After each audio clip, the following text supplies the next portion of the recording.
What's going on, everybody? Chris Lawrence 420 here on my YouTube channel.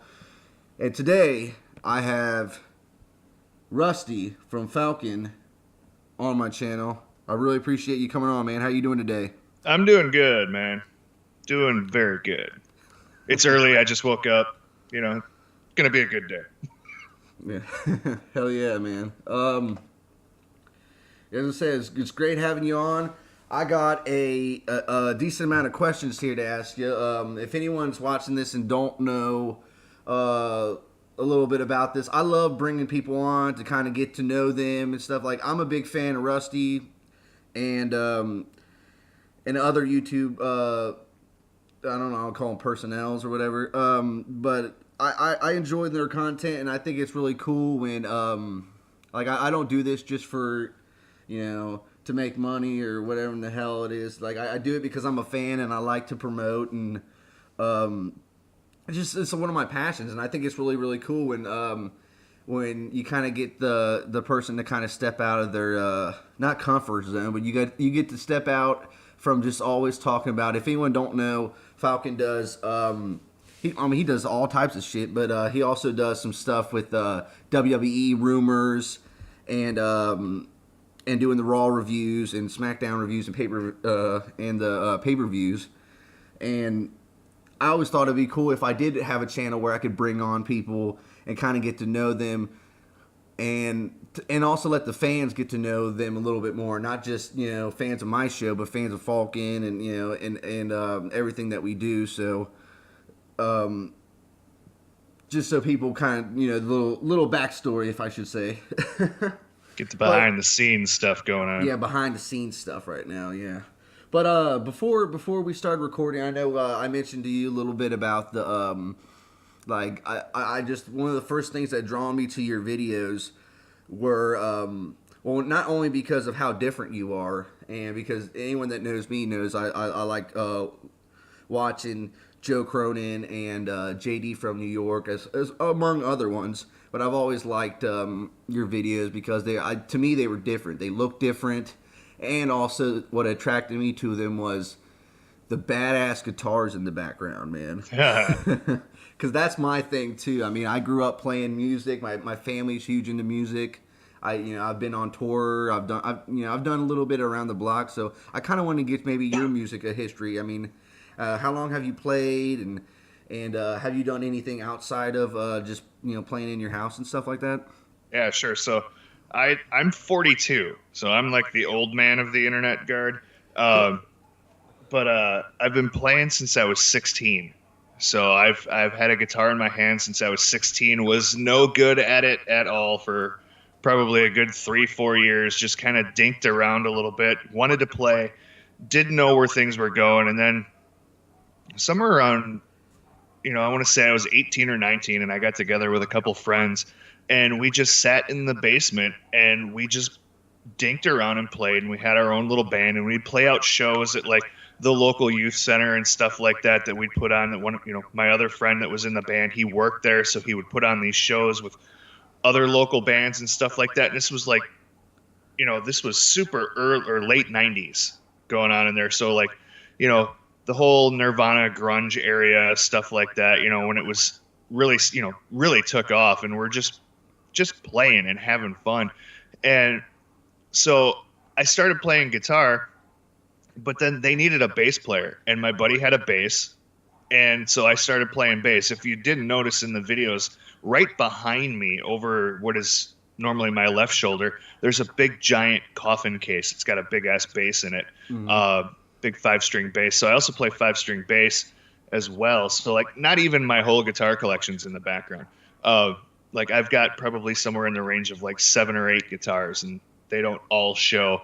But I mostly play extended range guitars. I like playing 7-string guitars because the band I went to afterwards, I stopped playing for a while, and then I picked it up again when this other band was like, hey, we're looking for a guitar player. And I was like, all right, I could probably do this. And I tried out with them. They brought me in. I played with them for probably about a good 2 or 3 years. And, we did the usual thing where, you're playing you're playing outdoor stuff, you're playing indoor. It didn't matter where. We'd probably play a show like once every 2 or 3 months, and we had a lot of fun doing it. It was a lot of during the whole like new metal time of Mm-hmm. of rock and stuff like that. So a lot of my stuff is very heavily influenced by Fear Factory, which is one of my favorite bands, and so when I'm playing, it's got that nice low deep end to it. But there's a lot of melodic stuff going on with it too. So like I take a little bit from Fear Factory, I take some from Seven Dust. I rarely pull from Metallica because even though I love them, they're not a huge influence on my playing. I like listening to it more than anything. But so I was playing with them, and then I got into this band a few years after that called Ampsych, and they're still around. They're actually signed onto a label out of Chicago, and I was with them for a few years and played guitar with them, recorded an EP.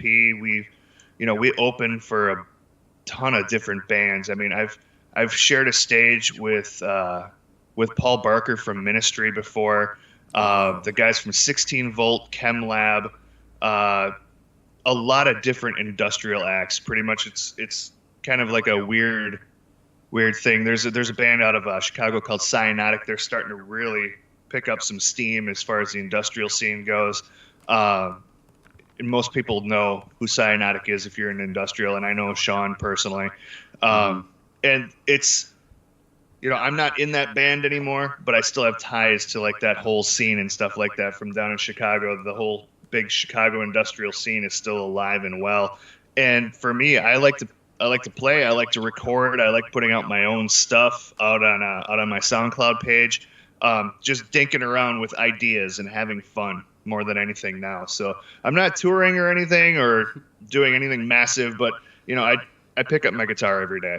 I always think it's crazy about like when I start talking to a lot of these people that I enjoy. It's crazy how much like I start seeing like how much all of us is kind of alike in a way, because I gravitated towards a lot of the people I watch on YouTube because of that fact. Like I also did the band scene and was doing the tours and stuff like that, and I opened up for bands like Suicide Silence and Bury Your Dead, which that was probably the downside. Even though a lot of people like to say they're good, that was the only downside because they were kind of pricks about the whole partying, and our band was definitely a party band. We used to say, I remember back in the day, our MySpace page, because we thought it was funny, was like, how it says has a little section where it says sounds like.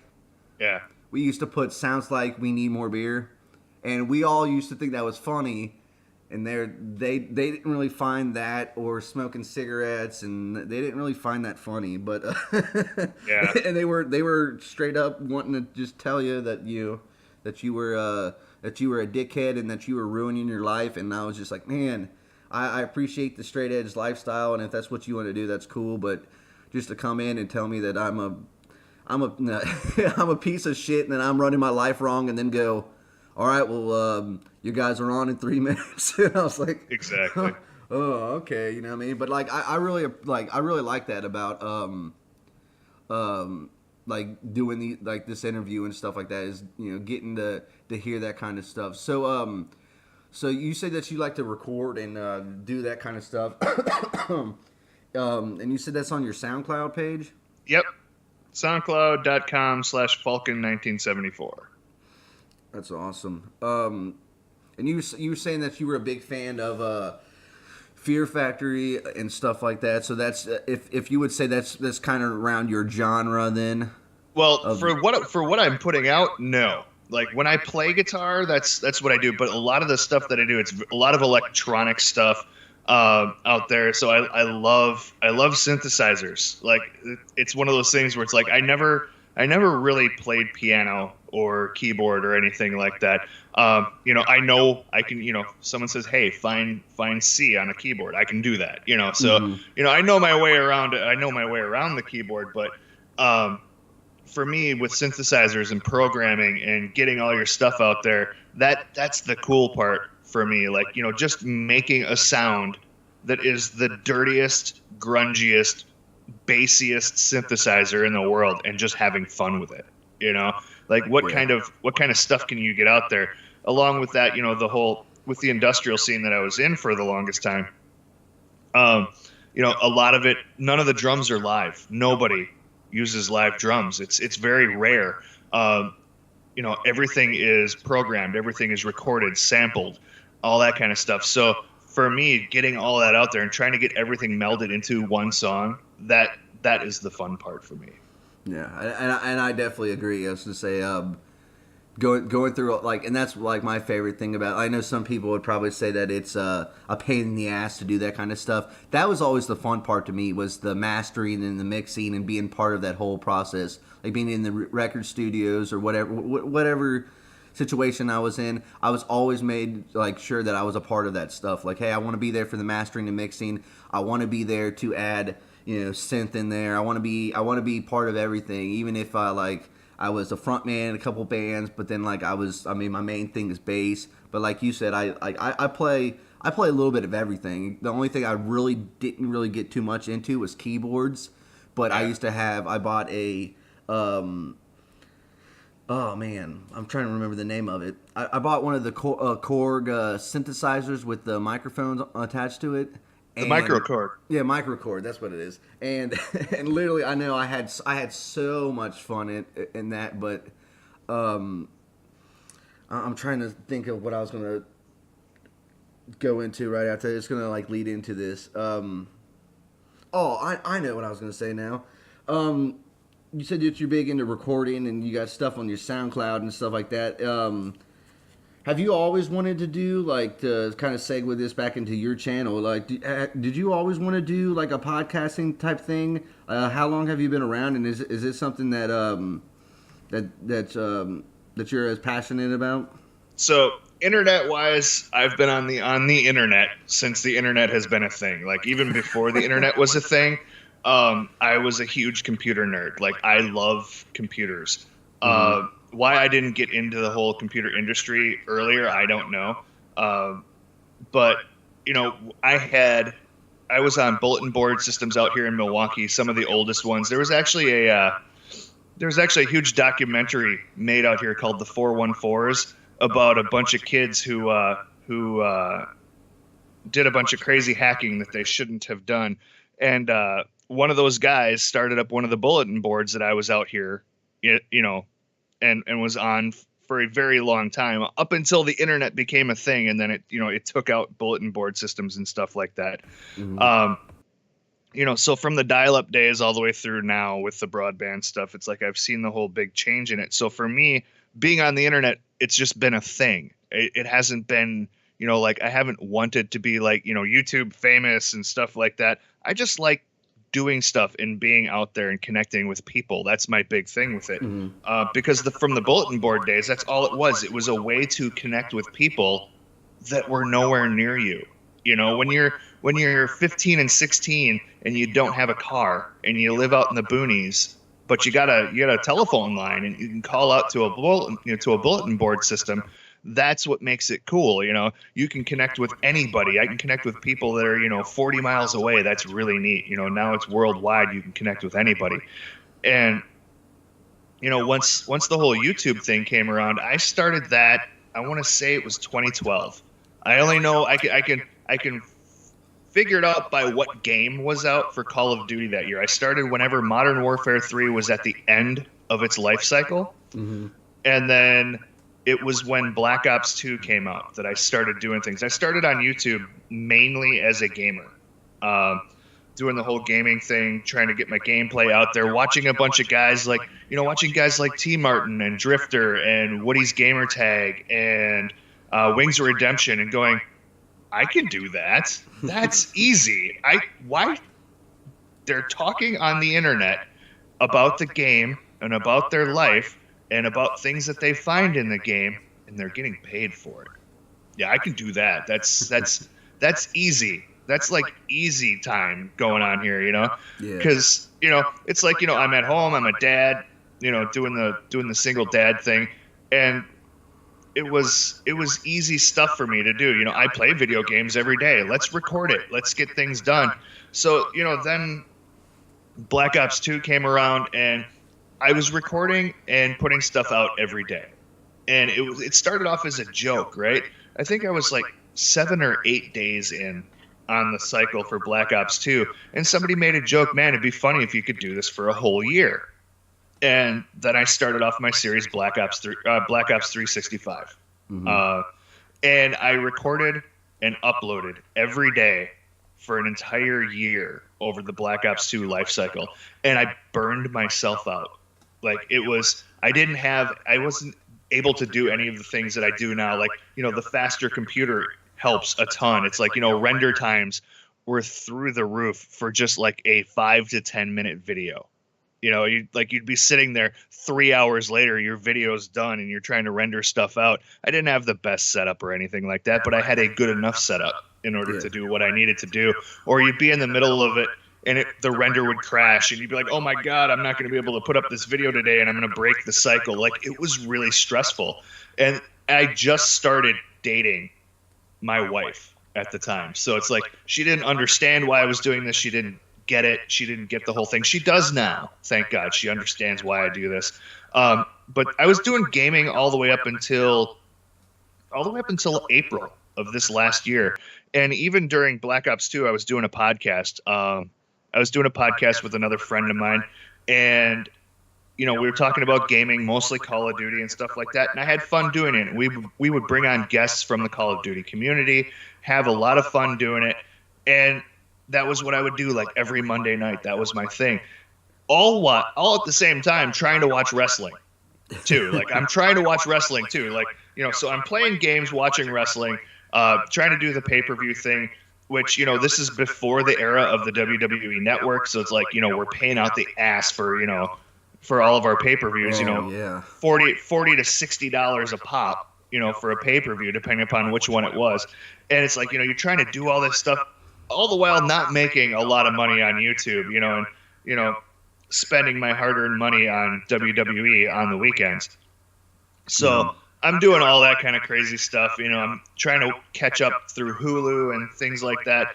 And it wasn't until earlier this year that I ended up getting a huge content claim from Activision while I was streaming some zombies in Black Ops 3, and it came through and they content claimed my video, gave me a strike, and said that because of one of the cutscenes in the game, that my content was blocked worldwide and you can't play anymore, or you can't do that. Yeah. So I was like, you gave me a strike for something that has been on the internet thousands of times, but I'm the guy. I'm the one guy that seems to be the threat. The guy that only has like 8,500 subscribers. I'm the threat to you, not somebody with like 1 million subscribers that's putting it out there, but the guy with 8,500 subscribers is the threat to your business right now because I put out a cutscene because I was talking to a subscriber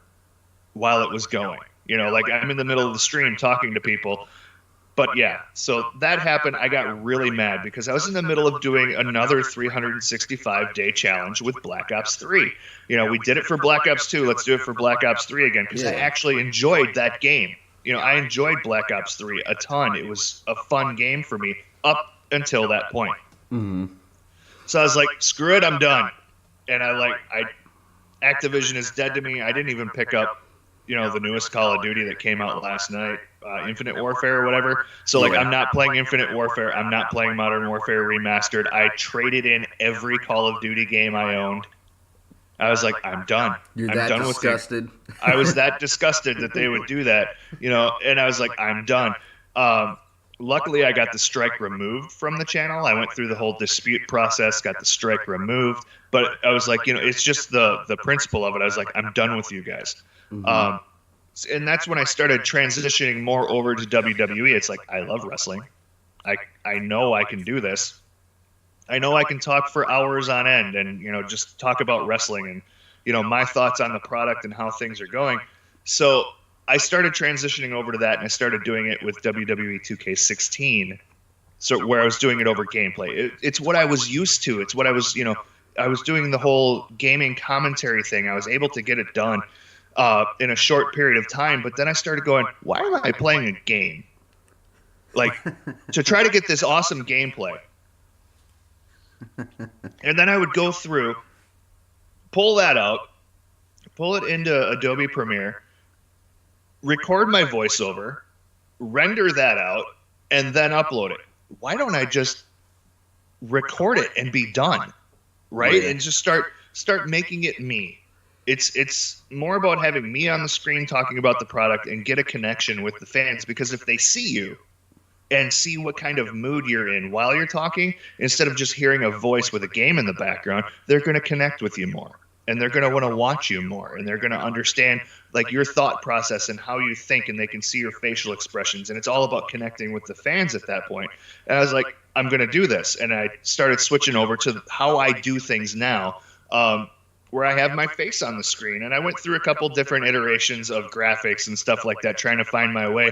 And I felt like I didn't stand out. And I needed to stand out from how everybody else looked. Everybody else has this giant overlay on the screen, and it's got all their stuff, and a small little area that their face shows up. And no knock to them, but I needed to stand out, and I needed to not look like that. So that's when I started looking at what kind of graphics do I need on the screen, what needs to be said, what has to be said. And I worked. Up until just recently, I worked in the media industry. So I worked for USA Today. I've worked in the broadcast space before, for television stations. That's cool. And I started thinking about, what did they put on screen? And I was watching CNN. It's one of the things we have on the screens at all times. Yeah. And I'm watching CNN, and I'm like, their graphics are simple, they're easy, and they get to the point. Mm-hmm. That's all it is. It's whatever's on the screen needs to be on the screen for that moment. It tells you what's going on, and that was it. And that's when the whole thing of the Job Squad came up. I always loved that whole name. Al Snow came up with the Job Squad in the WWE. All the guys who were the jobbers, and I was like, you know what? I'm one of those guys. I'm one of the working men, of YouTube, and I just try to get my stuff out there. And if I win, I win. Great. If I don't care, because I had a good time doing what I was doing. That's the whole theory behind the Job Squad. It's like, we do the job, we get in, we get out, we're done. And that's the principle behind how I do my videos. I don't try to make them overly more than they need to be. I don't try to make it more than it needs to be. I'm there for a purpose. I'm there to get the information out, and I leave. And so that's it. So would that be like, because I was going to segue that into another question. I'm glad that you brought that up. Like, if there's anyone watching this video and they want to kind of, they see what you do, and they're like, man, I really want to do what Rusty's doing on his channel. Is that one of the advices that you would give them, is try to be different a little bit? Is like, or what kind of advice would you give somebody that would be wanting to start their own channel? It definitely be different. Okay. So there's no shame to wanting to be like someone else. Mm-hmm. Okay. There's no shame in that. It's how you're going to find out who you are more than anything, and how you want to do things. But for me, it's always been, you have to stand out.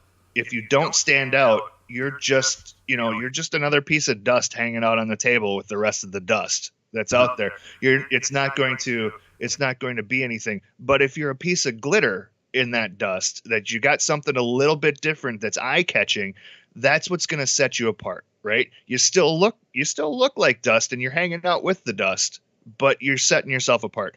And that's always been the way that I looked at anything, whether it's my job, whether it's, playing music or anything like that. You have to do something just a little bit different from everybody else in order to really set yourself apart. And I think I kind of do that, where, excuse me, where I think that I'm enough the same from what people are used to looking for on YouTube, but at the same time, I bring something different.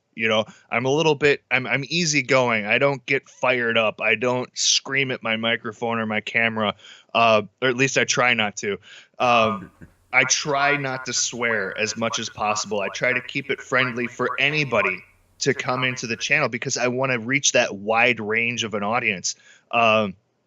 I don't want to turn off. I don't want kids to be turned off by it because of how much swearing I'm doing, or I don't want their parents to be turned off by it and say, no, you can't watch that because of it. Because I know I have a small percentage of my viewers are under 18 or, under 16. YouTube only keeps statistics from ages 13 and up. So I know that there's that percentage of kids that are watching my content and they come back and they like my content. So I try to keep it as clean as possible, yet trying to keep the passion and the drive and get my points across at the same time. Sure, does an F-bomb drop every once in a while? Of course it does, because that's the way I talk in normal life. Yeah. I try to keep it as simple as possible, but I mean, it here in my area, growing up where I am in Milwaukee, the F-bomb drops probably more than anything. I think we're a highly swearing state, if I remember right. It just happens. And I don't even think about it. Like I'll be dropping F-bombs in front of my kids, and they're going to be 16 and 18, and it's like I still try to watch it around my kids, even though they're pretty much adults at the same time. It's like I don't want them to think that that's like the appropriate way to talk, in front of other people at a job, all that kind of stuff. And so at the same time, it's like, because I know that there's kids watching and kids are very impressionable, I try to keep it as clean as possible, but still get my point across at the same time and be different. So it's a juggling act for sure. Yeah, I was gonna say, when I first started doing this, I for real thought, I was like, well, how can I be different? How can I not do the same thing? And I always tried to, because I don't want to say I'm a pothead, but I'll say that I'm a weed connoisseur. So because I actually really think that it can be used not just to get high with. I mean, I think that you can use it in several things. So when I first started this, I was like, I can be different. I can be the guy that comes on here and maybe has that mix between wrestling. Like I wanted to mix it between the wrestling with magic and paranormal, and then put a little bit of like a getting dug with high type thing in there with it too, where I bring on people and ask them what they think about this and that. So I totally agree. I mean, I'm still working out my kinks too about what I think I should do and not do, which is really, really cool for you to actually come out and tell people, because I think that's one thing that people don't do. People don't rally behind people and try to help out each other with stuff as far as what's different. I don't know how many times I've asked people like, hey, what can I do different? Is there anything I could do? What if you were like watch my show, what would you do differently? What would you take off of there? Should I change my name? Should I do this and that? And when you get no response back or no feedback from it, it's just like, okay, either I guess I'm doing something right, And so far the feedback that I've had, I mean, I did have a lot of, I was close up to about 150 to 200 subs, and then I had some issues with a guy that was on Joe's show one time, and then everybody left because I was I was mean towards disabled people, and I was mean towards fat people and all this other stuff, and I was like, which is not true. But but I was just like, okay, well, that I had to start from scratch or whatever. And that happens. That's okay. That's a whole like that's a whole nother can of worms. There's the whole YouTube drama side of things. Like people who don't do YouTube don't understand that. Like everybody, and that's the big problem too. Like I try to help people. Anybody who asks me for like honest opinion on what their channel looks like, most of the time I will give it to them. And I'm a no holds barred kind of person. If I think it is crap, I will tell you it is crap. I don't pull any punches. But at the same time, I try to help them and, be constructive on my criticism to tell them, here's what you need to do to be better. Because I've gone through it all, especially from the gaming side. I've had from the crummiest of capture cards all the way up through. Now I've got an Elgato HD 60S, right? So I've gone from bottom basement stuff with my 360 all the way up through to what I've got now, where I'm recording, full 1080p, 60 frames a second HD stuff. And, so I tell them it's not always all about the the quality of what you've got or the quantity of what you're putting out either. It all has to do about you and your production value and what's going on. Are you stuttering a lot when you're talking? Are you throwing a lot of ums and uhs and stuff like that in there? If you are, you need to sit back for a second and go, all right, maybe I need to script out what I'm talking about. And at first I did that. I scripted everything out. And what you heard on the screen is what was on a screen in front of me when I was talking. And it took a while. And it wasn't until I started getting really comfortable with myself and doing what I'm doing now where I can kick out all of the videos that you see are one shot. Like I hit record, I go, and I hit end, and it's done. I don't do multiple takes. I'm not doing jump cuts. It's just me from the heart going, and I'm done.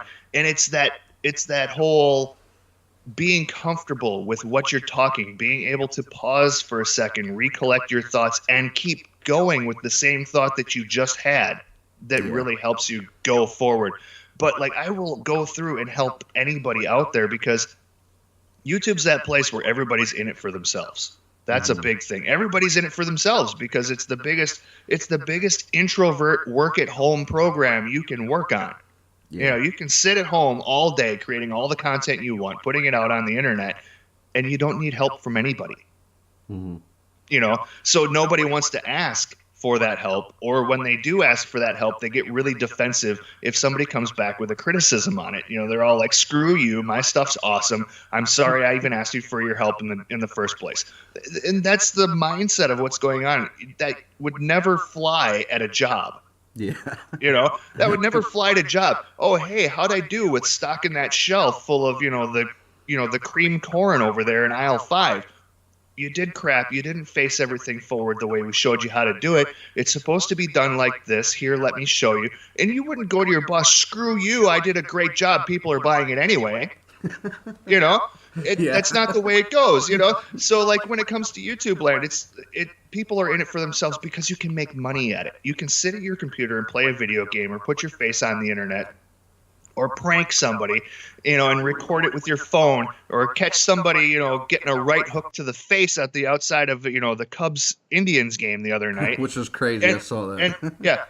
And you can put it on the internet and make thousands of dollars doing stuff like that if you catch fire. And everyone thinks that they're going to be, from the Call of Duty community, they're going to be the next Team Martin, the next Woody's Gamer Tag, the next Drifter, the next Leafy is here, the next Keemstar.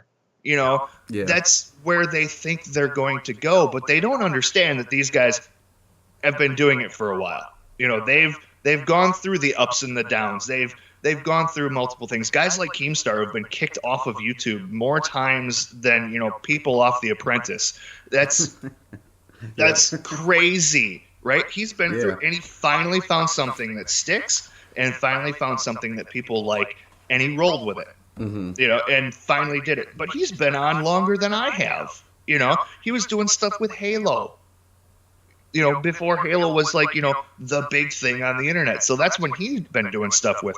So it really takes a while. And you have to be able to take the criticism. And if you're going to ask for help from people, you have to be able to take the criticism. That's my biggest thing. Listen to what is being said. Make sure that you trust the person that you're asking for help from, and you'll be good to go. Yeah. But the biggest thing is keep it simple. Don't go over the top. Look at the graphics I've got running on my channel now. They're simple. They're easy. They're clean, and I can change my graphics that I've got, that bottom lower third bar that I throw up on my screen. That I change right before every single episode of anything I make. I change that. If I need multiple, I make multiple of them. I change my scenes, and I change them all on the fly. That's one of the things that I don't think a lot of people realize is, the stuff that I'm doing, if you see a graphic change, I changed it while I was talking. Most people don't realize that. So if it goes from saying WWE news to, hey, like this video, I actually hit a button. And you guys don't see it on camera, and it switches all for me. So I make sure that everything is done the right way, and it's live. I don't do anything post-production anymore because I found it to be just a waste of time. Yeah. I always get told that with me, And I think it comes back to haunt me a lot of times because I like to write every single thing down, even if me and you were to do a video and you say, "Hey, Chris, I'm going to have you on for 2 minutes and you can say whatever you want." I would literally write down, "This is what I would say. This is what I think. This is what I want to bring up to Rusty, and then I want to do the." You know what I mean? So I have everything written down, which is a good thing part of it. But with me, which is so weird, especially with the music and stuff, me and playing in front of tons of people, is like my nerves. My nerves kick in, and I just it don't even matter who it is. I think it's because I get so accustomed, like, you know what I mean, and it is like the YouTube today is the new television. That's why I see it as, because I don't hardly watch as much TV as I used to. Now it's all YouTube. It's everything I enjoy, and it's right there. So I watch like 3 shows on TV, and that's it. I watch that Designated Survivor with Kiefer Sutherland. I watch Ink Masters anytime there's a new show of that on, and I will sit and watch Hell's Kitchen all day, any day that it's on. So it's like those are like the 3 shows I catch up. Oh, and of course, Marvel's Agents of S.H.I.E.L.D. because I've been sucked into the whole Marvel universe. Yeah. So like I have like 3 or 4 shows that I watch, and that's it. Everything else is YouTube.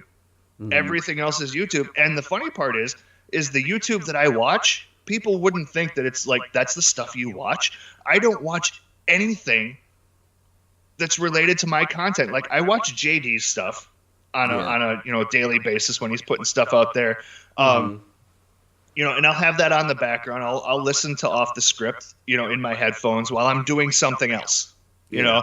So I've got that going, but at the same time, like when I'm watching stuff, like I love retro video games. So I'm watching a bunch of retro video game stuff, or I get into this weird, hole of like, I'm watching guys with like wood turning lathes making really cool shit. And, stuff like that. Or like, there's this channel about Japanese woodworkers that I've been watching lately. And like, I just get sucked into like carpentry videos. Like, it's the weirdest thing, but it fascinates me, so I sit there and watch that instead.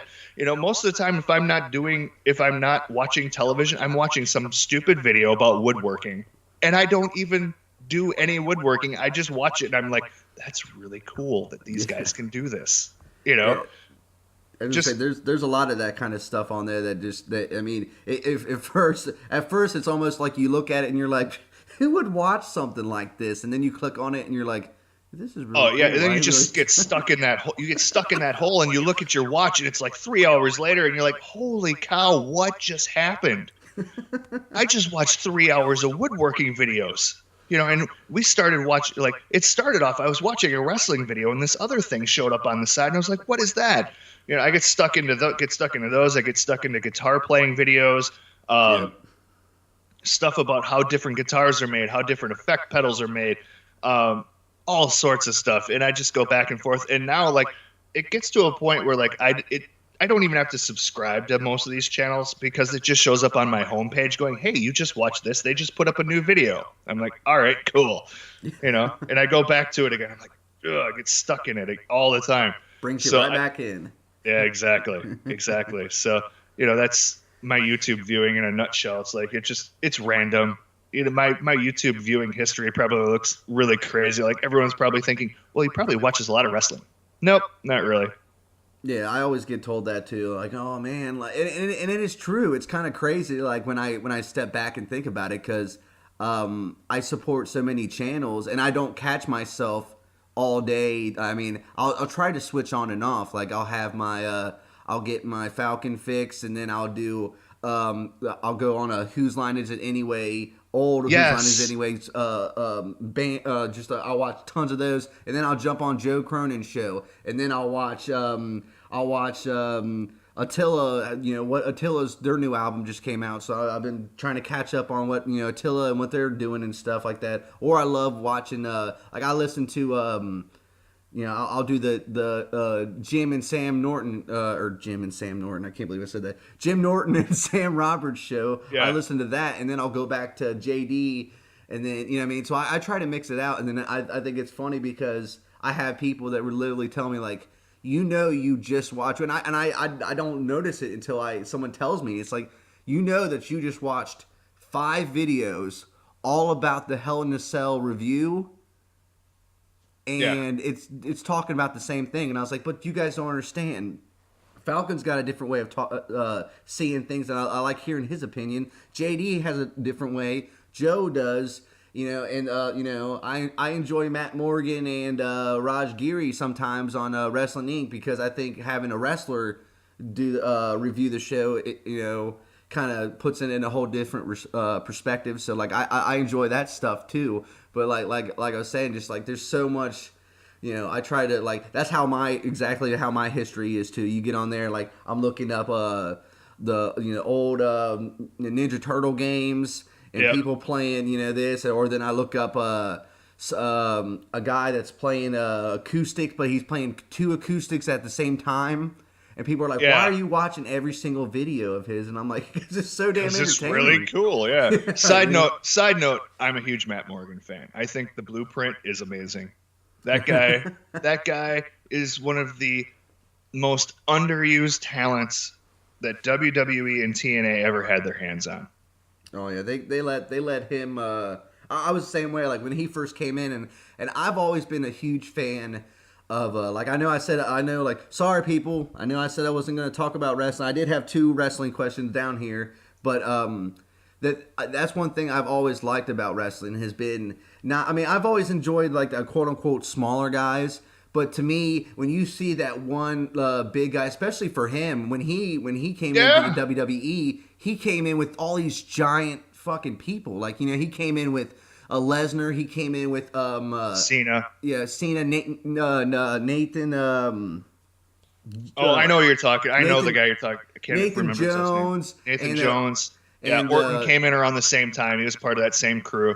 Yeah, but he just he had that, he just had that look, and I don't know, he just to me was like he especially because he was young. You know what I mean? Like they should have jumped all over it. Like people give me shit all the time because I say that I'm a Strowman supporter, and I love Strowman.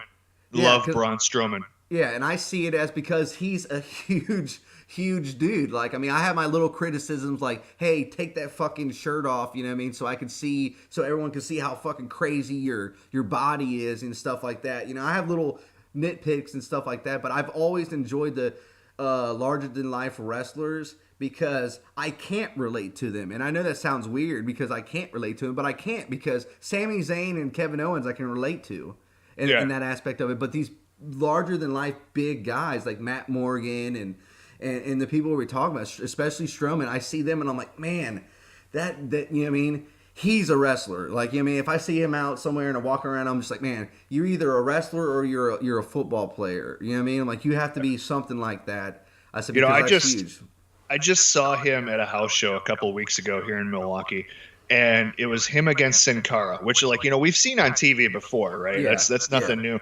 But when you're at a house show, things go a little bit longer. It's not your usual like big squash, right? It's not like a 2-minute done kind of thing. At the house shows, they tend to put on a little bit of a longer match to see, what can they do with these guys? What kind of endurance do they have? Does the crowd get into it? Because if they get into it at the house show, they might bring it into, Monday Night Raw and SmackDown and stuff like that. Mm-hmm. But Strowman and Sin Cara put on one of the best matches of the night.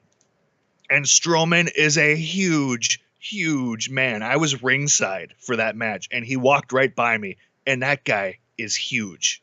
Like, he is big. And there are some guys in there that are scary big that you don't think are big.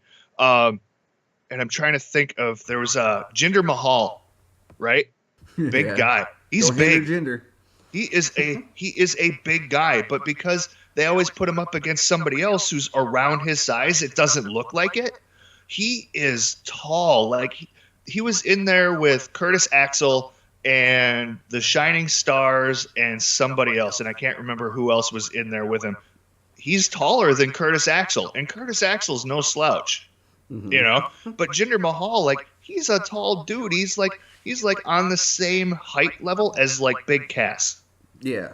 And you don't notice it because they never put him in a ring with Big Cass.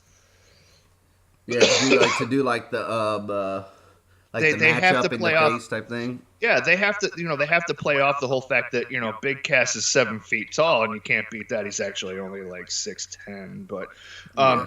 you know, they have to play off on that, on how Big Cass is. So you never see guys like, Jinder Mahal or Big Show in the ring with Big Cass, because they need Big Cass to be the big tall guy. Yeah. So, they do that kind of stuff on purpose. But it's crazy to see how big some of these guys are and how little some of these guys are as well, too. So that's one of my things. Go to a house show. You're going to see some of the best wrestling ever at a house show. Don't go to Monday Night Raw. Don't go to SmackDown. Go to a house show. Yeah, as I was saying, I have not been to a wrestling event and I don't even know how long. I think the last time I can actually remember going, and I know I've talked about this a little bit before on a couple of videos, but like I remember going to Sold Out 2000, and because it was in Cincinnati, and to me like that was badass to me, especially since we were pretty close, and like we were talking about like just a second ago, we were talking about big guys, man. Seeing Sid come out and stand next to Benoit was like, holy shit, man. Yeah. You know what I mean? Like I saw that and I was like, oh man, this dude is huge. Even the Wall was crazy tall too. You know what I mean? Like I saw these guys and I was like, man, these guys are huge. But when someone like that is in there with someone like Benoit, like to me, it's just that's that chemistry that I always think of like 80s wrestling or something like that, like where when people come out, they are larger than life, and that's one thing that, like I said, I've always related to the ones I can't relate to, which is weird to me. Like people are like, well, you should like Punk because Punk's got the tattoos and you're in the punk scene and you like the metal music and that's who you like. Now I do like punk, but to me I always enjoyed the people that were way different that just blew me away. Like the other day we were talking about underutilized, which I was going to ask you right here. I have a question that someone asked me to ask you. Underutilized wrestlers, and we were talking about me and my friend were arguing back and forth about the Bam Bam Bigelow and his career, and I made a lot of comments that like I don't know why they never made him like some type of champion or something like that, because his athleticism and then just him as like as a character and his promos were just amazing. And because he was one of my favorite wrestlers, and when he was going up against certain people, I was rooting. I mean, call me a fickle fan, but I mean that's just how I was. If he was going up against Shawn Michaels, as much as I love Shawn, I would be rooting for Bam Bam, because I was like, man, there's not going to be, Shawn, there might be another Shawn at that time period, but I knew that there would be another one coming. You know what I mean? Yeah, I didn't think, I thought, I was like, well, there's not going to be another Bam Bam Bigelow. There's not going to be another Yoko. There's not going to be, you know what I mean? And in today's wrestling, you kind of see that. So all these people that were sitting there telling me that I was wrong, Kent, I know you're watching this, because Kent knew that you were going to be on, and he actually he's a huge fan of you too. But me and him arguing about that, and he never really saw nothing in Bam Bam Bigelow until I showed him some stuff of him in ECW, and then his whole opinion changed, and he's like, oh man, he could have been a main eventer, and he could have done this and that, and I was like, well, see, and then he went to WCW, and they kind of put him in that hardcore scene, but that's a different talk. Sorry, I like to rant. Yeah. But like just to run you down, because I don't want to keep you here all day. I mean, I could, man. Like I said, like it seems like me a lot. Like I said, a lot of these people that I start listening to and become familiar watching their videos every single day. I realize how how much in common that we all have, and which actually makes me more of a fan, because I'm like, oh dude, that's awesome, he likes metal music, that's cool. Or like, what I mean, he's got tattoos, cool. I know it's like, it sounds like I'm being a fucking 16-year-old or whatever, like, oh, he's got tattoos, I like that guy, but that's honestly how it is. I mean, I'll skip that one. Let's hit up the viewer questions.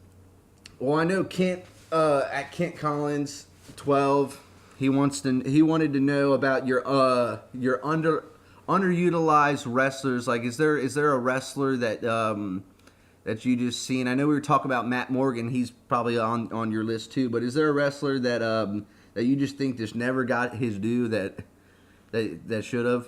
Well, right now, like with current programming, there's three. There's three of them that just are not getting the time that they should have. You got Neville, Sami Zayn, and Apollo Crews, right? Those three guys, and I've talked about this in the past, and unfortunately I see it happening. It's going to happen with Finn Balor when he comes back too. Like, they don't know what to do with him yet, even though he was, the first Universal Champion for a whole 24 hours. They don't know what to do with this guy. And it's because he's from NXT, and they haven't really. Yes, there's a huge NXT following, and there's people love NXT. The NXT diehards are NXT diehards, and they watch the stuff. They know who's coming up. They know that when the revival comes up from NXT, that they're gonna go and just do stuff all over the place. When Ciampa and Gargano come up from NXT, they're gonna do great in the tag team division. But it's one of those when these guys that are coming up from NXT, and they needed to do it when they, started building up the roster to come up to the draft. They don't know what to do with these guys and why they're a big deal, and they're not branding them right. No one knows why Apollo Crews is a big deal. Like, nobody gets it. Nobody knows, from your casual fans that watch SmackDown. Nobody knew why Apollo Crews was a big thing. Nobody knew why Neville is a huge deal, why Sami Zayn is a huge deal, other than, I guess he had this big, thing with Kevin Owens back in the day. But people know why Kevin Owens is a big deal, because they put him in a program with John Cena day one. Like, that was the thing. John Cena and Kevin Owens went at it right away. That didn't happen with Apollo Crews or Neville or Sami Zayn. They didn't get that big program to boost them. And they don't show packages of their matches from NXT. So it's like the NXT alum that come up, they're not getting their due. And the same can be said now of Bayley. The same can be said of Nia Jax. Two women who were brought up that haven't been on the roster for a very long time. And people just don't really get into them all that much. But they're there. They're having a better time getting women over on SmackDown right now than they are over on Raw. And these guys that are just not on TV a whole lot, they're essentially being buried down to the core, and it sucks.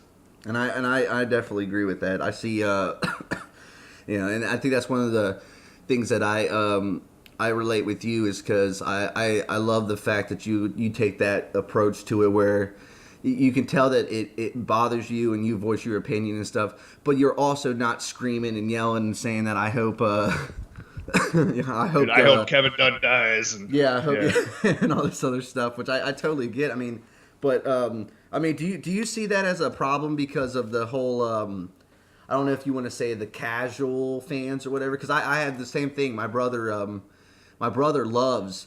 Yeah, he used to be big into wrestling, and he don't watch it as much. But whenever he does watch it with me, he always tells me, he's like, man, the NXT is where it's at. This is great, And then he's baffled, like we all are, when he likes TJP and all these other guys, and when they come out on Raw and they get absolutely no reaction, he goes, well, why ain't they getting? I don't understand. Like, they had all these people standing on their feet saying this is awesome just 2 nights ago, but yet now there's no reaction to them, and I have to explain to him, like, hey, a lot of people that watch Raw don't watch that. So it's all about like packaging and stuff like you were saying, like, sending them out there with something like that, with vignettes, and even if they're not wrestling, put them on the announcing thing with Michael Cole and them, or with JBL, or interview them in the back talking to somebody, or that's the big problem right now too, is that they're not doing a lot of that stuff. They don't know how to package it, or if they are packaging them, they're doing it for too long. Look at how long Kurt Hawkins had a vignette on SmackDown for before he ever showed up on TV.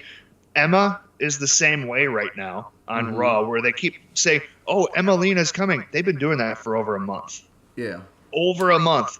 Do it for 3 weeks. Bring them out there. Have them kick some ass and be done. Like, bring them on TV. Don't tell me these people are coming for months at a time and then be done with it. And I think what ended up happening is SmackDown got burned. I can't remember his name right now. Who was the wrestler, the guy that was supposed to come back on SmackDown? Black guy. Shelton Benjamin? Shelton Benjamin was supposed to come back, and he was signed to WWE, and everything was good, and they started running promos saying that Shelton Benjamin is coming back, and then they find out that his rotator cuff is screwed up, and he's got to have surgery, and he's not coming back. And I think that's part of why we start seeing these really long vignette builds right now, is because they got burned by Shelton Benjamin. Yeah. You know, they said, hey, there's this superstar that everybody cares about, and he's going to be coming back. Nope, done. That just makes me think of the story that I heard the other day on an old episode of Talk Is Jericho, where Christian basically told Jericho that one of his first dark matches with Jeff Hardy with the Hardys, that he was wanting to wrestle, and Jeff was like throwing out all these spots like, oh hey, let's I'm gonna jump on you off this and do this and that, and Christian had to like tell him like, hey, we just got signed, we're live tomorrow, you know what I mean, like we go live tomorrow. I don't want to be hurt for that, you know what I mean, and I think a lot of the wrestlers, I think, and I always bitch about that, like I enjoy the moves and stuff like that, but I enjoy seeing you out there, and if I can't see you out there because you're doing dive through the ropes and you're flipping over the ropes. Not saying that I don't like that. I always get flack all the time because, oh well, you gotta get with the times, and you say you like NXT, but then you bitch about that, and I was like, well, it's because I just don't want to see them hurt, because when they're hurt, then we don't see them. Not only do they lose money, but I was like, but they lose interest in the fans, and then all of a sudden when they do come back, there's rare occasions, and I think a lot of people forget that there is rare occasions when people get hurt and they come back, that they get like this amazing response. I mean, hell, even Triple H said that he was shocked that when he came back from his quad injury that he would get that reaction, because he thought after being gone for 9 months that he wasn't. People forget about him. Yeah.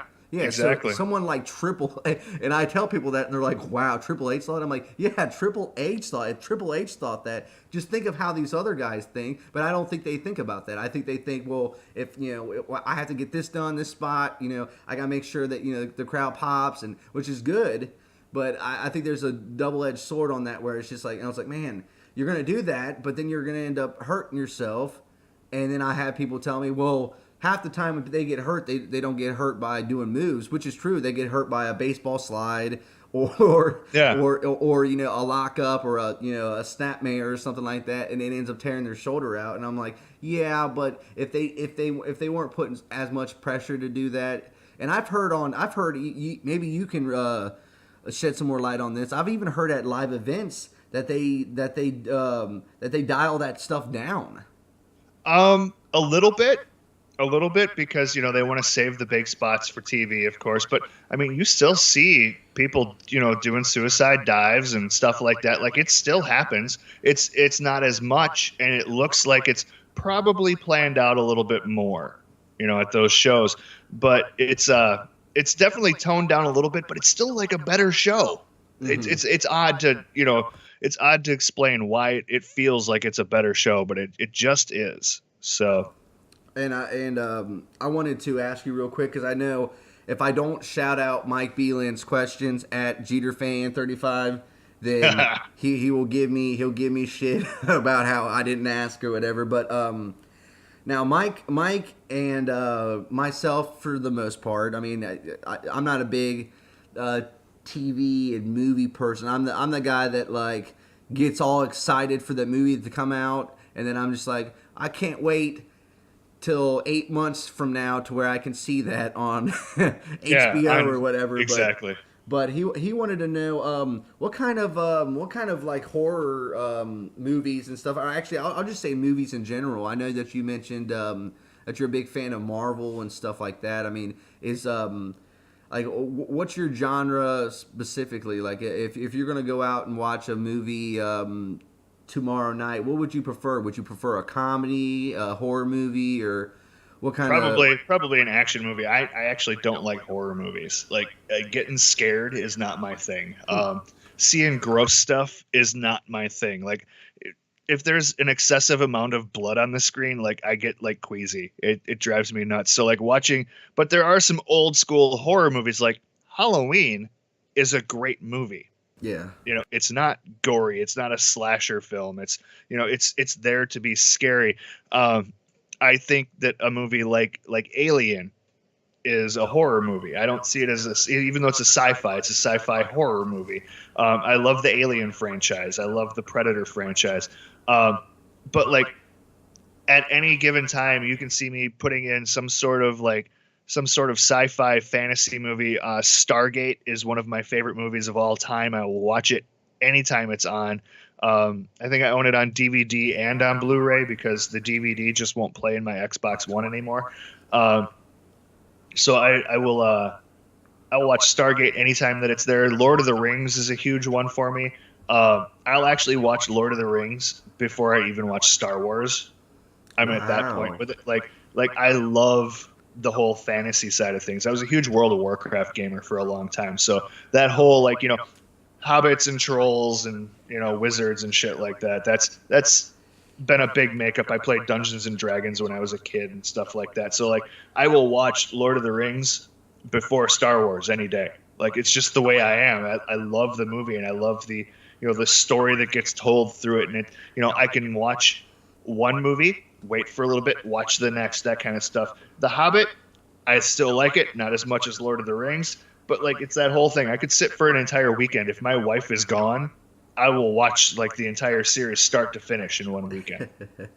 And that's just the way I am. But like at the same time, I love all of the Marvel movies. Actually going to go see Doctor Strange this weekend, and I will watch Marvel movies all day, any day as well because they're fun and they're entertaining, and I don't have to think about them when they're on TV. Now, with you saying that, it actually just made me think of something. When you do go out and see like these movies and stuff like that, is that one of those things where have you ever thought about like maybe doing like some like reviews and stuff on the videos? Because I know a lot of people do those. Not at all. I want to take in a movie. I don't want to pick it apart. I want to take it in for what it is. Yes. That's my big thing. That's good to hear. Wrestling's a different thing. Wrestling's a different thing because I love it so much that I can pick it apart. I've been watching it for so long because if you think about it, it's the WWE is one continuous product. It is our male soap opera, and I will sit there and I will pick it apart and pick apart the storytelling if it sucks to no end, and I will praise it to where it gets good stuff done too. Mm-hmm. But with a movie, that's that 90 minutes to 2 hours that I just want to disconnect and not have to worry about and not have to be like, well, that really sucked. Here's why it sucked. Yeah.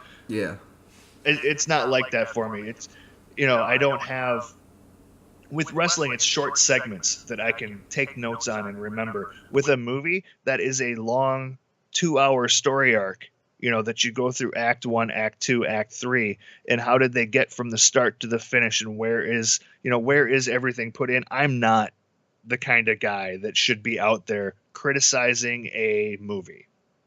Mm-hmm. No way. That's not my thing. I already kind of know going in whether or not I'm going to like it or not. So at least I'm already good there. I'll check out reviews on movies that I know I'm like kind of on the fence for, but like a Marvel movie, I never even have to worry about it. Never have to worry about it. I just know I'm going to like it. And at the same time, my daughter wants to see it too. So we're going to go check it out. So yeah, some good bonding experience right there. Yep, exactly. So yeah, I would have to say fantasy, sci-fi, and action. Those are my big ones. Now, well, I can't ask that one. I have a question on here asking about or I guess I can still ask you. We just won't be able to see it. But is there I noticed that you got tattoos and stuff like that. Yeah. Is there a tat on you that's more? I mean, obviously, I think they all, at least with me and my tattoos and stuff like that. Like you have to be passionate, or you have to believe in it, or something, or you wouldn't get it on your body. But is there like a tattoo or something that you just, I mean, that just like basically the tattoo that means the most to you? Well, my whole sleeve. My whole sleeve in and of itself. So my sleeve is kind of screwed up. If you look at it, like you'll see all this stitching and stuff like that going on it. It kind of looks like a Frankenstein put it together, kind of like Sally from Nightmare Before Christmas and stuff like that. So each different tattoo that's on there, like I've got, there's meaning to all of them on there. So I've got koi fish all the way up my arm. I've got 3 of them that are up there, and that is a signification of strength and things like that. So koi fish are a big signal of strength, and I try to keep that with me at all times. I've got a dragon on my forearm, and my daughter is Year of the Dragon. I also have a tiger. My son is Year of the Tiger. So I've got that. I've got a demon on my inner bicep, and that is to not only keep demons away, but remind me of demons that I've had in the past. I've got a phoenix on the backside of my tricep to kind of signify a rebirth. I got that after I was divorced from my ex-wife. So I got that on there, and that is like wrapped around my my Leo symbol as well. That's on there. And then the stitching, my current wife and I are huge fans of like old school monster movies. Okay, so Bride of Frankenstein being one of them.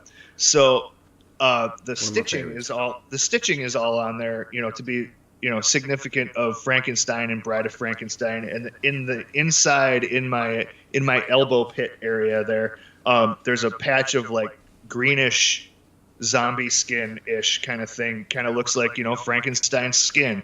So that's stitched in there, and basically my wife now really helped pull my life together to where I'm at. So she helped stitch my life together. So that's where all the stitching comes through. That's really the cool. Whole tattoo has meaning. Like the whole arm has meaning to it. It's not just one piece is more over another or anything like that. It's like the entire arm is a huge story. I gotcha. Yeah, so I think that's really, really cool, man. Especially the stuff that you got for your kids, like that. I think that's one of the coolest things.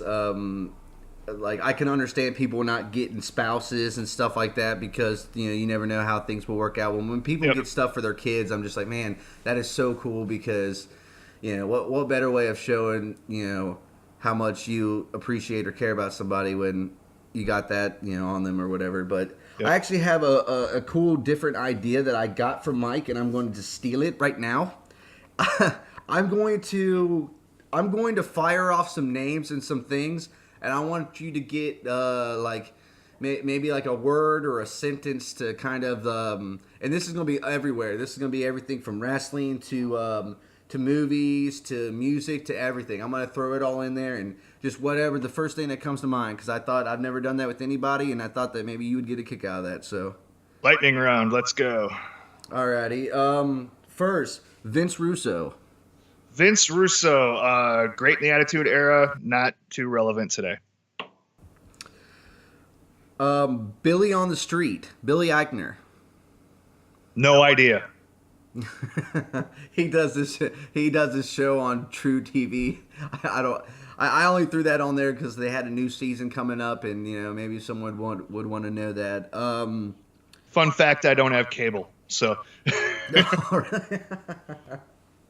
Let's say we just got ours turned back on the last few days, so which I thought was kind of cool. Metallica. Probably one of the greatest metal bands ever. Kevin Owens. Amazing microphone skills. I'm not gonna do that one. That one's dumb. Well, no, I'll do that one. Why not? Maybe just for shits and giggles. Miley Cyrus. Miley Cyrus, amazing woman, completely outspoken, love her to death, actually. Paul Heyman. Probably the best manager in wrestling ever. The Walking Dead. Never seen it. Never seen The Walking Dead? Wow. I don't have cable. Oh yeah. I always hear people say that. They'll be like, "Well, you don't got cable, but there's Hulu, and you can pretty much." There's so many shows that I've never seen. You'd be amazed. Let me see what else here. Oh, Batman. One of my favorite superheroes, but not my favorite. It's all good. Thank you. Thanks for interrupting. We love you. That's it. That's it. I've got mother coming in like, "Hey, you almost done?" Let me see. Let's see what else. Mary Jane or marijuana. Never done it. Alcohol, beer. Can't stand beer. Love me my absinthe. Ooh, absinthe. Ooh, that's one I haven't heard in a while right there. Let's see, I'm not gonna do that one either. Vince McMahon. Needs to pass the torch. Here, maybe this might segue into this. Triple H. Probably one of the greatest minds in wrestling right now.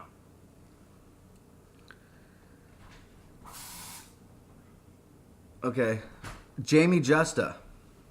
Don't know the name. Or Hatebreed. Never really listened to him, so I couldn't really give an opinion either way. Pantera. Amazing. Dimebag went too early. Oh yeah, he was probably one of my favorite. I mean, I have a guitar downstairs that I got. That's like one of the signature ones that came out at Guitar Center. And I've been to the factory where it was made. Oh really? Oh, I've been to the Dean factory. I have a friend who works there. Yeah. Oh man, see, like that's see, I could have a whole show just talking about talking about that, man, because I would have so many questions to ask you about that. Cubs. Go Brewers. That's great. Paranormal shows. Not all that big on them.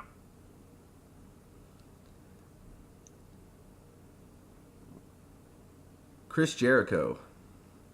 Probably the greatest work he's ever done is right now. Call of Duty. Dead to me. Mario.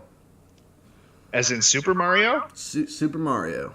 Probably one of the most iconic game franchises ever. Pokemon Go. Screw it. Tinder. Never used it. I'm married. Okay. I wasn't trying to get you in trouble. I swear. that would have been a great ratings right there for your show, though. Right. Oh yeah, I love it, man. I'm on there I'm on there all the time. Just don't let my wife hear this. Oh, here's a really, really cool one. The Ramones. They're all right. I'm not big on their music. I'm not gonna ask you that one either. Eric Bischoff. Eric Bischoff helped bring wrestling into the forefront of many, many homes. Anthrax, and not the disease. I'm the man. That's great. Here's another one. I was going to ask you it when I brought up Metallica or whatever, but Saint Anger. Worst snare drum in the history of metal. Oh yes, glad someone else feels the same way. I've said that for the longest time. I'm like, man, I feel like every song the snare sounds different. Oh, dude, no, it's the same snare and it just rings out worse than anything. I used to tell people all the time, and I used to get so much shit because I bought the. I think I was pretty much like everybody else that was a diehard Metallica fan. Like as soon as it came out, you wanted to go and get it because you heard all these rumors about how it was different and all this other stuff. And then when I heard it, I was kind of thrown off. And honestly, I liked it when I first heard it, and everyone was giving me shit about it. And I told them, I was like, if it wasn't Metallica and it was a different band, I wouldn't listen to it. Huh? You wouldn't listen to it. Yeah, People exactly. would be like, "This is crap." Yeah, exactly. Yeah. I was like, man, I would never, ever listen to that. But The new album is going to be amazing. Oh, I don't no, know if man. you've been following it on YouTube. They've been releasing track after track on YouTube, and like we're talking shades of like Master of Puppets, Ride the Lightning era stuff going on here. No more of like James Hetfield, doing his Yaz and Haze and stuff like that. It's like that era of James is done. Like he's going back to it again, which is good. And they all look old as shit too. So. Oh yeah, they all look. But I mean, it happens it happens, man. Kim Kardashian, Big booty. Jim Gaffigan. Hot Pocket. Sweet. He's in Milwaukee every year around Christmas because his wife's his in-laws live up here. That is awesome. We were supposed to see. I don't even know exactly what happened, but I just remember when I was like 16 or something. We were down in like I think it was Sarasota, Florida, or something like that. And he was supposed to. We had tickets to go, and at the last minute, my dad was like, "Oh, well, it's canceled," or something like that. Because one of the guys that was doing the show with him, I guess, which was one of his good friends or whatever, I guess he overdosed, and they sent him to the hospital or something like that. At least that's what my dad told me. And I was like, oh my god, that sucks, because he's probably one of my favorite. I don't want to say newer comedians because he's been around for a while, but he's one of the ones I'll watch if he comes out on TV. I'll just be like, or with his own things. Netflix. Not enough movies. Oddly enough, just not enough good stuff on that. Guardians of the Galaxy. Probably the sleeper of the entire Marvel universe. I've always said that too. I really enjoyed it, especially with Batista. Come on, Batista's Drax. Hello. I was gonna say I couldn't like when I first saw that Chris Pratt was in it. The first thing I said was like, man, this is gonna be horrible. But I was really like impressed with that. I was like, man, he played that role great. Yep.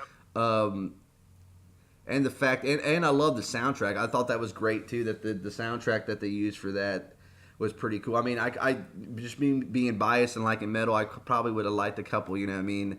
Maybe different stuff thrown in there. It's all early '80s, late '70s stuff, man. Oh yeah, Iron Maiden. Eddie.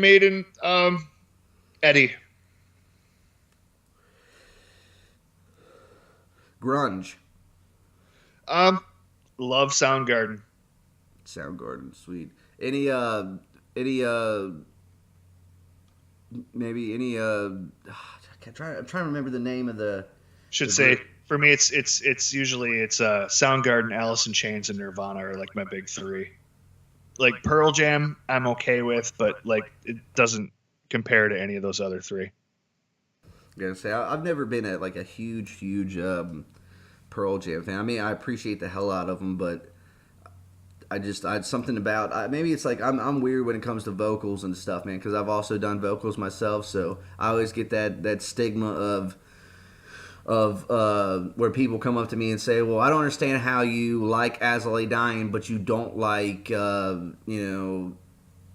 Five Finger Death Punch." And I'm like, well, because they sound different to me. I think they have different vocals and stuff, but people are like, oh, it's all screamo, it all sounds the same. And I'm like, no, it don't. No. I think it sounds different. It's got different vocal patterns and stuff. Like you have the ones that like, at least with me, like anytime that like when I was a front man for a band called Inequity, everything that I ever did, like people would tell me all the time, well, you sound like Corey Taylor. You sound like Corey Taylor. And that used to piss me off so much. And I'm a huge, I used to be a huge fucking Slipknot fan. But it used to make me so mad because I wanted to be so original and try to do things different. I mean, even if it was, I had tracks on there where I was laughing. like a kind of crazy demonic laugh, and people are like, "Why are you laughing through that part?" Because I was like, because the lyrics were kind of dark, and I wanted to be different. I can't remember ever hearing somebody that went from screaming to just this weird, crazy kind of just like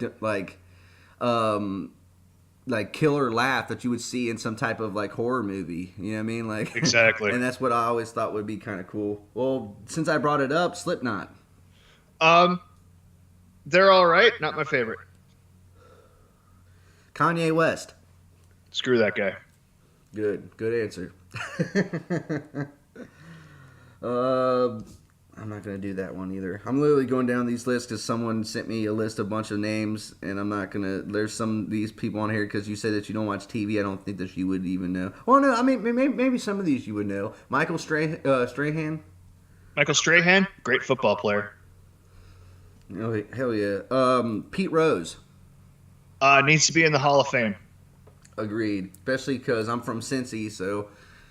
Yeah, that I've always wanted that. I've always thought that was the dumbest thing. Or not dumbest thing. I understand why he got in trouble, but to cut him off of every single thing is just nuts.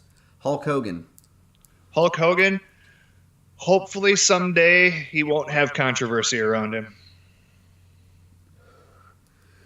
Mr. T. Helped put on WrestleMania 1, so good in my book. Maroon 5. They're all right. You know, musically, they've got talent, so. Fable. No idea. Oh, to say it's I don't even know what that is. Oh, it's a video game. I'm sitting there thinking, I'm like, is that a band or something? I don't even know what that is. Never played it. Assassin's Creed. Good game, too repetitive. Mass Effect. Never played it. Halo. Probably one of the best shooter franchises of all time. Roblox. Never played it. You'll say if anyone that's watching this and don't know what Roblox is, I applaud you because my 5-year-old knows all about that. and and that it just cracks me up. Oh, here's another good one to see if you know anything about this one. Five Nights at Freddy's. I've never played it. It sounds dumb as shit. Yeah, I am absolutely, and I know I've talked about this one time on a random show that we did on my channel, but like it's just one of the creepiest things that like if I were to see that as a kid.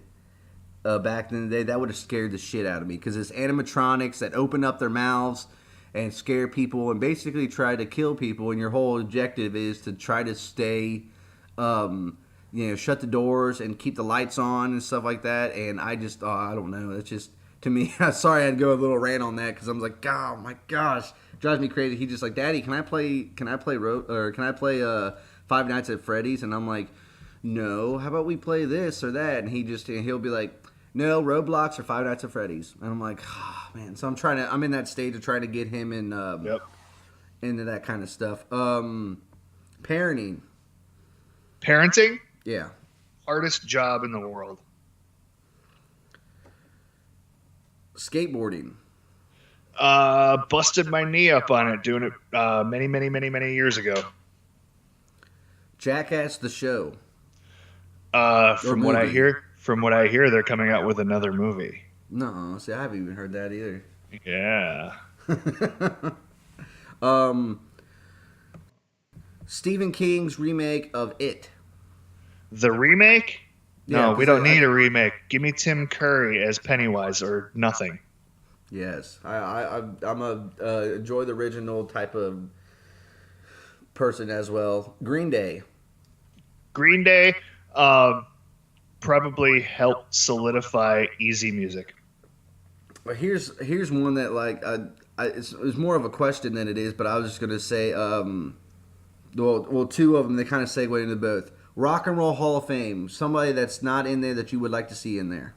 God, I don't even know who's all in there. I don't pay attention to that. You know what I'm saying? I try to keep up on it a little bit. Like I went to the Rock and Roll Hall of Fame down in Cleveland, and I was like, I suggest anyone that's going to be passing through Ohio or whatever. Please go check that out. That's one of the coolest shit that I've seen in a while. Just so much stuff to look at, so much stuff to do, interactive. They have so much stuff with the theater now where you can go in there and watch old shows that you never thought of that you could even imagine. But WWE Hall of Fame. WWE Hall of Fame, I love it. Who should be in it that isn't in it right now? I could not tell you. I'm trying to think of like who's not in it that I would want in it, and it's hard for me to like pick a name that isn't in there right now because like they pulled Bruno Sammartino in finally, and I'm like, thank God. Yeah. So kind of ridiculous that he wasn't in already. Is Macho in yet? Yeah, he went in 2014. I know that was a big one that that he wasn't in there. So it's hard for me to say who should and shouldn't be in there. I'm not sure. Is Owen in there? I don't. If Owen's not in there, Owen should be in there. Yeah, I'm pretty sure Owen's not in there because of that. The man died for your company. Put him in. The Rock. Amazing what he's done with his career thanks to wrestling. Honky Tonk Man. Greatest Intercontinental Champion ever. Jeff Jarrett. Honky Tonk Man Light. Dixie Carter. Is going to run TNA into the ground sometime next year. Billy Corgan. Should stick to music and not wrestling. And there's some that say that maybe he shouldn't even do that one too. I've always enjoyed the Smashing Pumpkins. I don't know. He's a good Chicago guy. I can't blame him for that. CBGB. CBGB. Sad that it's gone. I have a couple more on here, man, and then I'll segue into one more question, and then I'll let you go because I know I don't want to keep. I know you said you had some stuff to do today, which is understandable, and but the last few on here, JD from New York. Love the guy. Probably owe all of my growth right now just to that guy. He's been fantastic. Can't say enough about him. ECW. ECW, miss it. Miss it. Wrestling wouldn't be where it's at today without it. Chris Chrisley. Who the heck's that? He's the guy that they always bring on. That kind of, I don't want to say he's gay because he's not gay, but he has his own show that goes on after all. Oh, that Chrisley knows best. Yeah. Yeah. Okay. That guy that plays him is hilarious. I love that guy. Yeah, so like my mom's like huge in that show, and I'm like, why do you watch this? And she goes, because he's just so damn funny. Because just like the stuff that he says to his kids are the same thing that I would say. Watch his stand up that he's got. It's some of the best you'll see. Oh, man, I have to go check that out. I've never even thought that he's ever done stand up before. I thought his big thing to get him into like the limelight has been fashion and stuff like that. No, he's got some stand up that he does. It's great. YouTube can be very, very stressful. Twitch. Good platform. Probably really awesome that Amazon bought them. Twitter. Oh my God! So much drama. Yeah, drama central on there. So, I'll ask this stupid shit too. I guess cheeseburgers. I'm vegan. Don't eat them. Oh, vegan. Oh man, see that's something else that I did not know. Steroids. I don't see a need for them. I can see that. Well, kind of. I don't want to like stop. I want to stop like ask you this real quick because this is probably one of the last questions I wanted to ask you. I know that you've never smoked before, but how do you feel about maybe one day, maybe not right now, but when they eventually start legalizing this stuff or whatever, as that using as another means of painkillers? Because I've always been against that. Let people do with it what they want to do. I'm not going to tell anybody what to put in their body or what not to put in their body. Mm-hmm. And I totally agree. Uh, I'm not gonna say that one just to be nice to everybody here. Nickelodeon. Um, I mean, I grew up on it. Like back in the early '80s, I grew up on Nickelodeon. Yes, so did I. My that's all my son watches now is like Nickelodeon. If he does watch any TV, because now, like we mentioned before, my son's a YouTube fanatic. That's all I ever hear him tell me about and talk about is YouTube. But I think they've got a lot of cool stuff on there as far as like learning and stuff like that. There's tons of stuff on there that I'm like, man, that's so dumb. But then I start thinking about it. I'm like, man, they show these in schools now about how to do ABCs and like these little cool videos about how to learn how to count and stuff like that. So that part is me. I got 3 more left for you. Okay, Stone Cold Steve Austin. Oh, big time Stunner fan. I actually have a metal knee brace like Stone Cold has because of my knees. That's pretty awesome. Pop.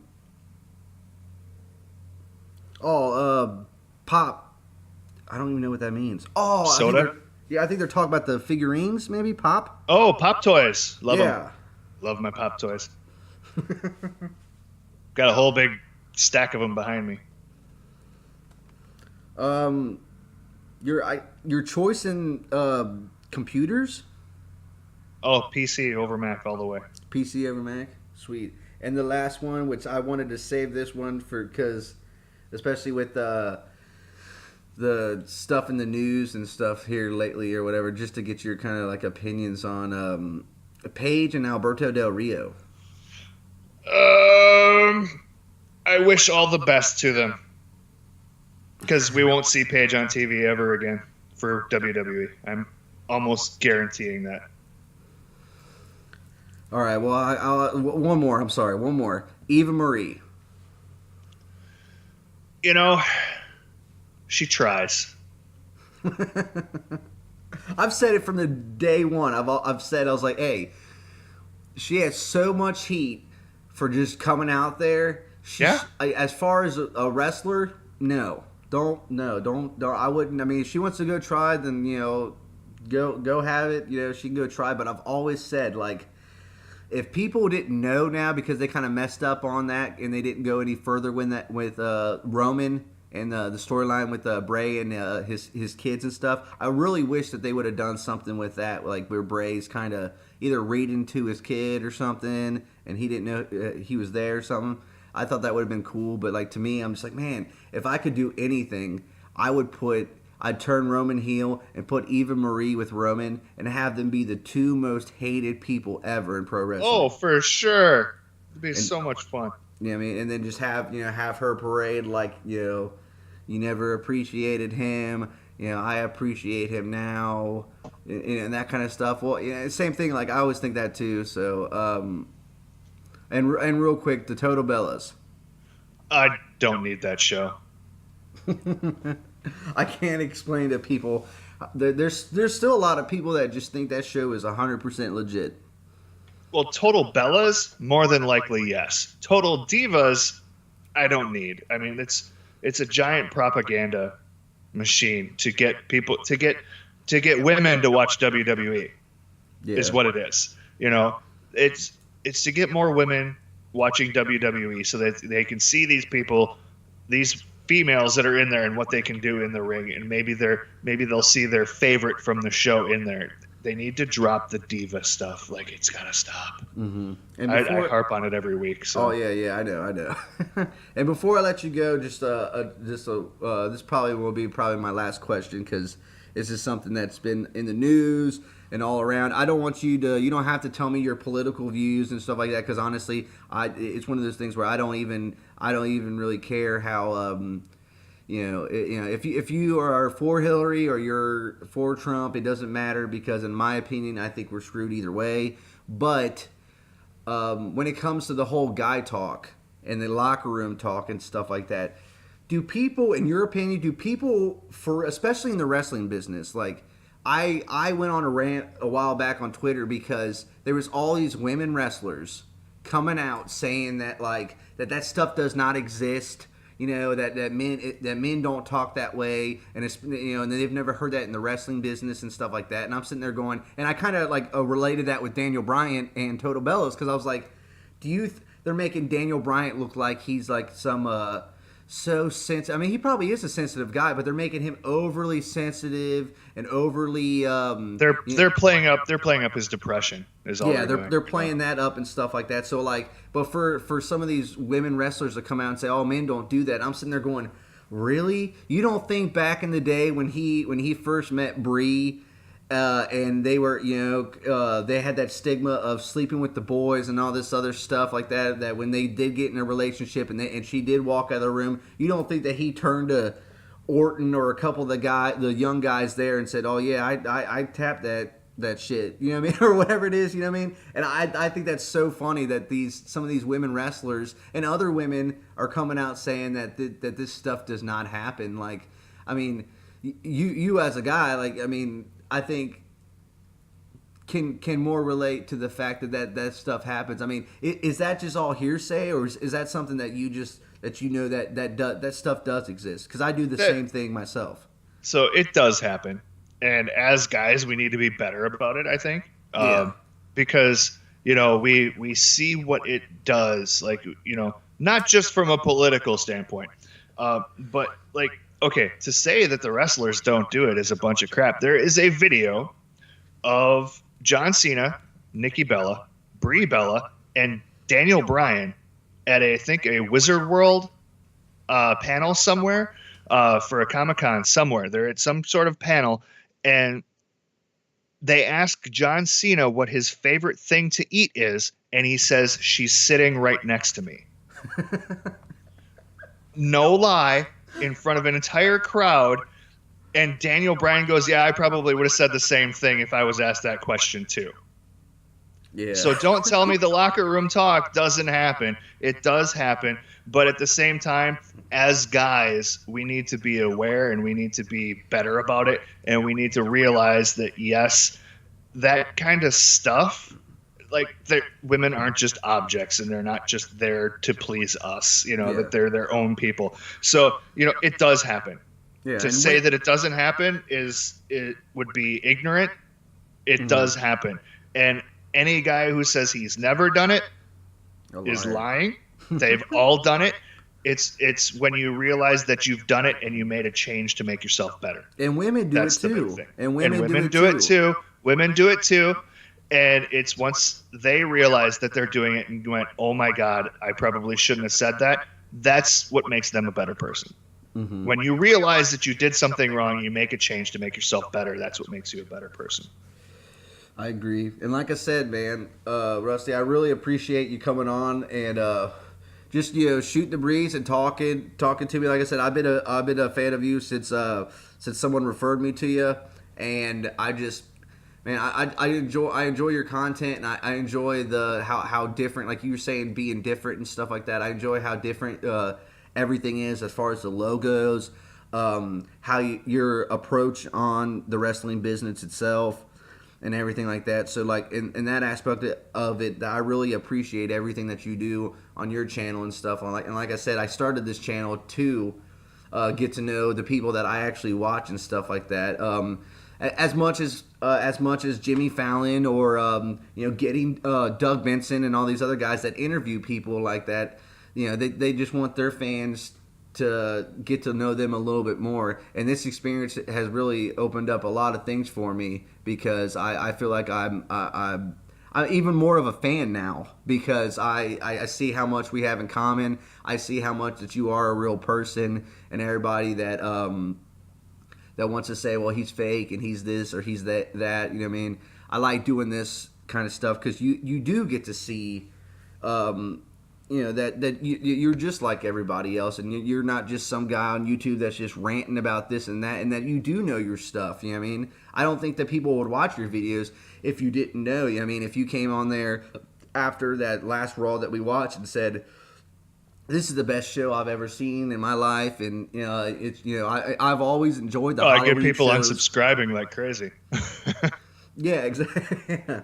Exactly. And it's just, it's like sometimes the negativity will always be there, but but you coming on my show and talking to me and and kind of just letting your fans and my fans get to know you a little bit more. It means a lot to me, and I know it means a lot to the fans too. And if anyone's watching this and wants to go, definitely check them out. I got the second slide pulled up with all of his information. You guys can see it right now. You can go check him out on Twitter at twitter.com/Falken1974. He's also on Instagram at www.instagram.com/Falken1974.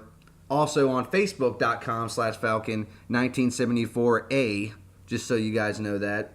And which is the same as the YouTube channel. Just the same as the YouTube channel. And make sure you go and like his video and subscribe. Comes out with some amazing content. Like I said before, he does a lot of great stuff with WWE 2K17, which he's actually got his own brand right now that he's doing. It's SmackDown, right? You're doing SmackDown. I do SmackDown, GCW. And JD from New York does the Raw. Definitely check that out. I enjoy those two because that's another aspect of it that I've always saw, and I was like, man, it'd be so cool if someone, kind of had like a draft type thing. And then when you guys did that, I was like, man, this is awesome. The funny part is we're not the first ones to do that. JD and I aren't the first ones to do that. We saw that if you know who Tony Pizza Guy and CM Pulse, who now goes by Pulse, yep. They did a draft as well, but I don't think they've started their My Universe mode yet. Like, they went through and did their draft, but I don't think they're doing their Universe mode as of yet. JD and I have kicked it off, and we're like rolling immediately. Mm-hmm. So I was just saying, and not just that, but you do. Rusty also does the Raw reviews. You do SmackDown reviews. You do pay-per-view reviews. I know you'll probably have one coming up here for Survivor Series 2. Oh yeah. Predictions. Anyone that's into prediction videos and stuff like that will definitely enjoy his. I also love the fact that like, again, you being different. I like the fact that your a lot of your videos are under 30 minutes, which makes it really cool for those people that that maybe don't have the time to sit down and actually listen to everything, because you know how things are. You're on the run. You got a job to go to. You got kids to take care of and stuff like that. So that's another kind of cool thing. But everyone, please go check him out. Like and subscribe and comment on all of his videos. It means a lot to him. You also said you were on SoundCloud, right? Yep. That's soundcloud.com/Falken1974. Trust me, their demos don't take them for like finished product or anything like that. So it's just me dinking around, having fun with music. Mm-hmm. And like I said, man, really, really appreciate you coming on here. And like I said, it means a lot to me that you would take time out to do that for someone like me. And just like this whole experience has been great. Anybody that does not enjoy this kind of stuff, I don't understand why you wouldn't, especially if you're a big fan of Falken, because he puts out great stuff. And also use the hashtag #TheJobSquad to talk to him. Like you do that kind of stuff. You do a lot of live tweeting and stuff during the shows too, right? Yep. Yeah, it helps me get frustrations out during Raw mostly. That way I calm down before I get into the review. True that, man. And say I'm always I try to, because I always get told, hey man, you need to do this more, you need to do that more. So and that's really cool thing. So definitely go and check him out on Twitter, guys. And like I said, I really appreciate you coming on, man, and taking the time out. I'll definitely continue to be a fan and continue to check out your videos, because I'm not, and like I said, I always tell people when they come on, I'm not telling you that just to kiss your ass. I'm telling you that because, and just to be completely honest with you, I wouldn't bring you on the show if I wasn't a fan. You know what I'm saying? Yeah. Like, I think a lot of times people bring on people that they obviously know they're not fans of it, but they're trying to do it for ratings and stuff. With me, it's not about making money. I mean, it'd be cool, but it's not about making money and stuff. It's about promoting the stuff I enjoy. such as you and JD from New York and Joe Cronin and everybody like that. You know what I mean? I really enjoy this stuff, and that's the reason why I started this, because I am a fan at heart, and I enjoy your product and all your content, man. And I suggest everyone go check it out. And it's been a pleasure having you on, bro. Thank you. Thanks for having me, man. It was a good time. Thanks, guys. Definitely go check We him said out. we were going to go 1 hour. It's been 2. I know. Like everyone says that to me too. Well, I can only do 40 minutes, and then they end up being on here for 2 hours, and they say, man, well, that was the funnest time I've had, and just BSing and just because you didn't ask me too much. I mean, it's hard not to talk about wrestling, especially when you have a person that does wrestling stuff on here. But it's still cool to get to know a different side that other people probably don't see from you. So with that being said, guys, check me out on Twitter at 420 Wrestling Pod. Also check me out. I just finally started my Facebook, so check out me on Facebook, facebook.com/Chris Lawrence 420. Pleasure having everyone stick around listening to this. Really appreciate it, and really appreciate Rusty coming on. And everybody, you need to have a great day, and stay safe. Kiss your loved ones, and if you don't, then you're going on the list. So that's what it is. Appreciate it, everybody. Check you on the flip flop later.